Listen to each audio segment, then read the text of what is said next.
Oh yes, equates to 9.7 FM. Up next is Prime Parents with Dr. Toyin Ajayi-Osakwe. Stay here.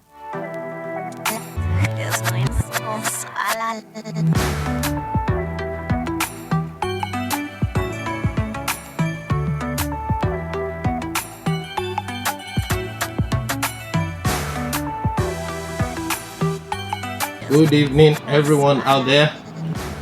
My name is Dr. Toyin Ajayi-Osakwe. This is another Saturday, a lovely evening for that matter. Now, for everyone there listening to my voice, if you are joining us for the very first time, this is Prime Parents. It's a program that is sponsored by Foundation for Family Reformation. This is a foundation that deals with everything that has to do with family support system. This is where we'll assist parents in raising the 21st century child.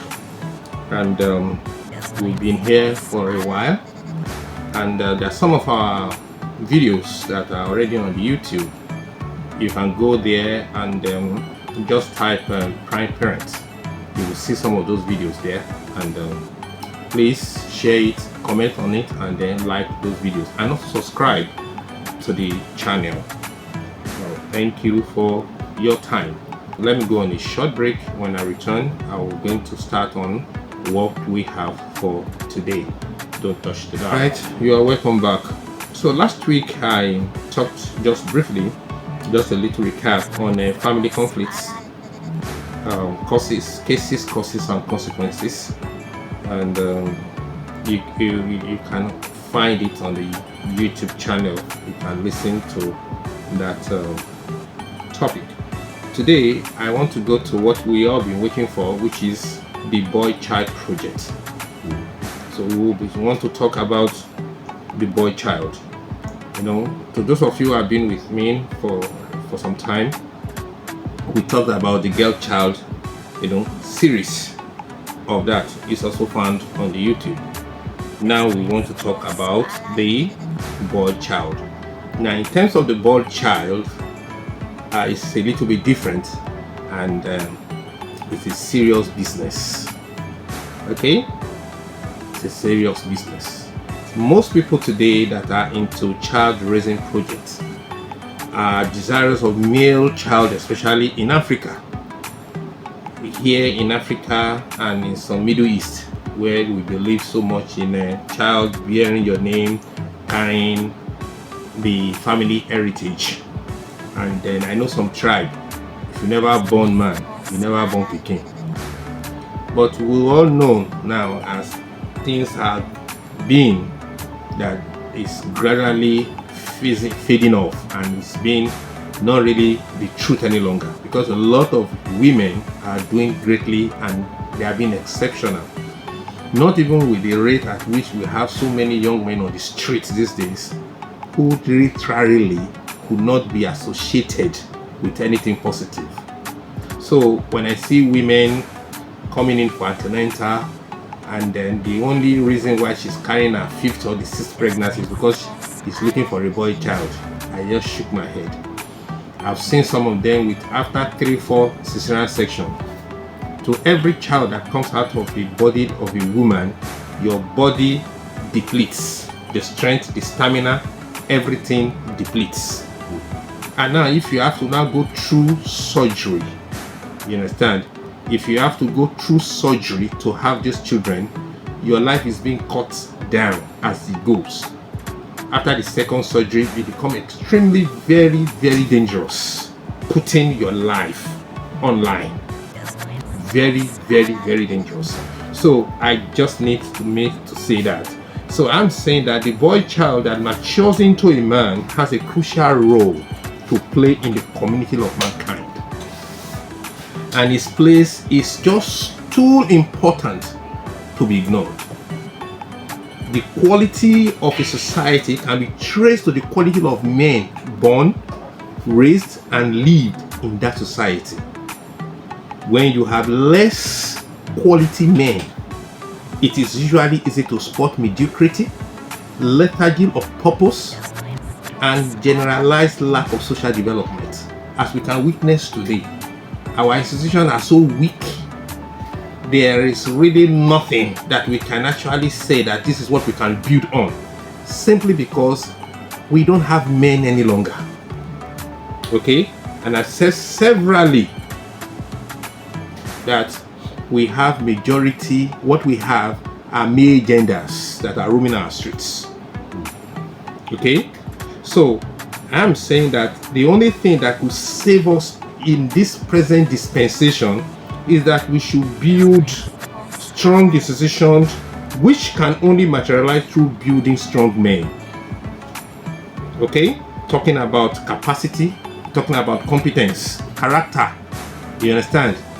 Talking about being consistent in doing things positively. And remember those days, some of our school principals, you will see the way and the manner some of these people handle their work. It's as if their life depends on it.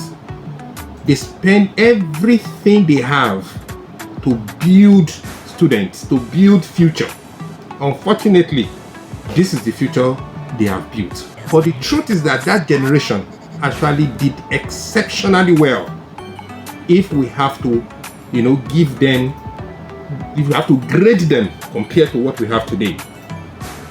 So these are the absolutes. It is not just to have a boy child.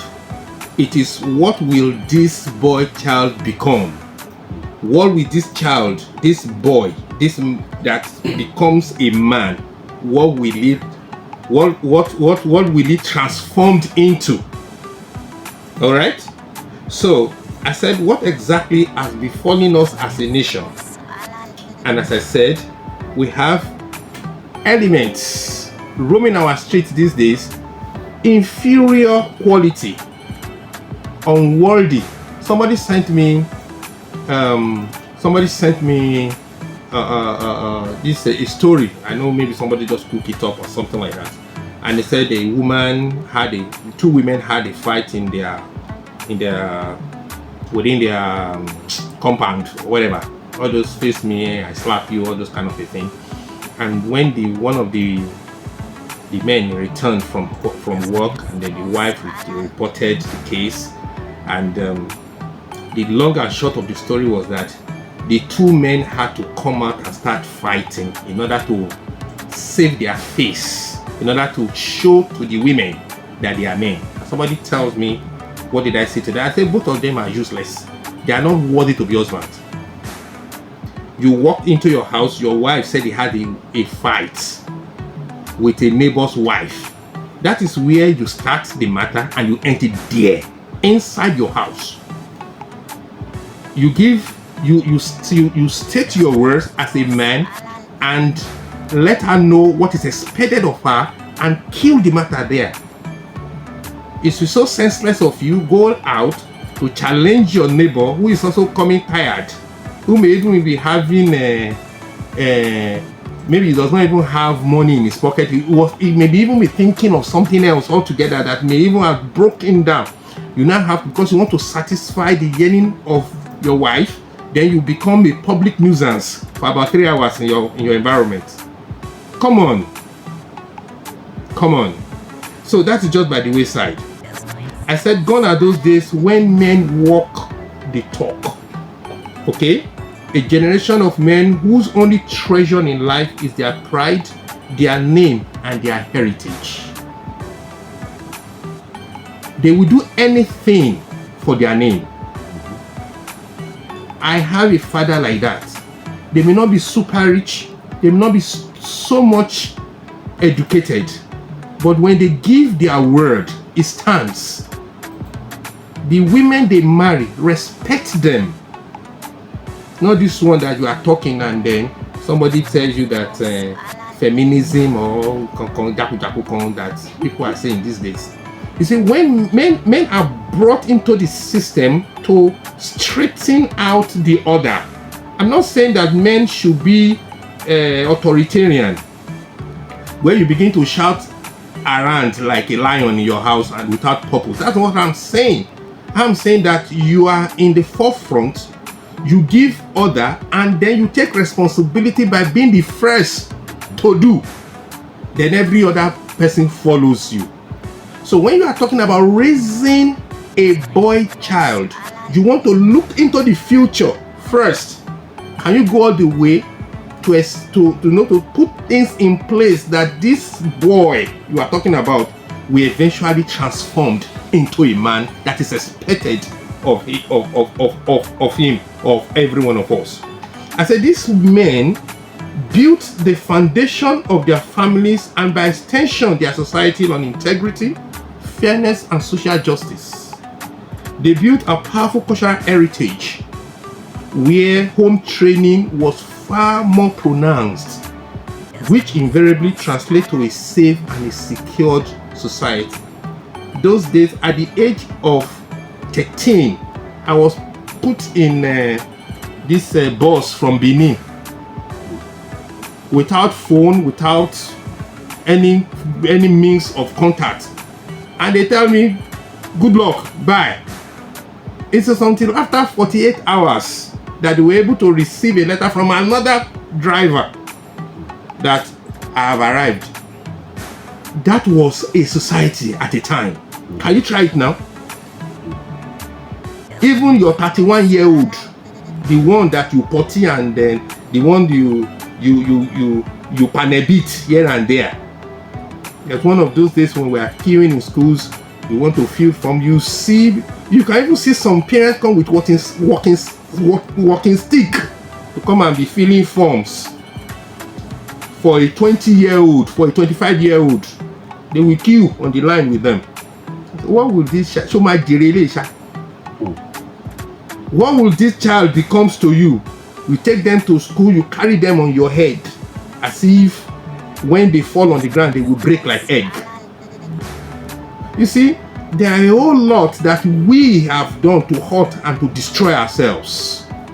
Today, men build institutions on stolen public funds and they put their children to follow suit. And then we are here complaining, protesting, shout. Everything stems from the home. Where are we? What are we doing? What do we really stand for? That generation will well be remembered. I said in their days, children are mainly raised for the purpose of posterity.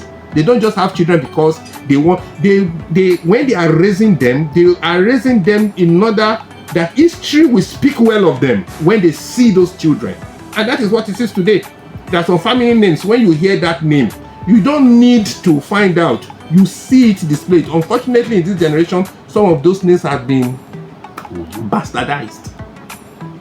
I won't mention a particular name. When in the former administration and then somebody said this and that, and then that person was arrested, and then somebody was speaking on the national television and he mentioned that name. He said, do you know those who bear that name? Do you know what they stand for in that family? As large as that family is in the north, it's those names you hear, you know that yes, men are speaking. But today, one of their sons is a criminal. He's locked up somewhere, and then he became a stain to that dynasty. Let me go on a very short break. When I return, we'll continue from where I stopped.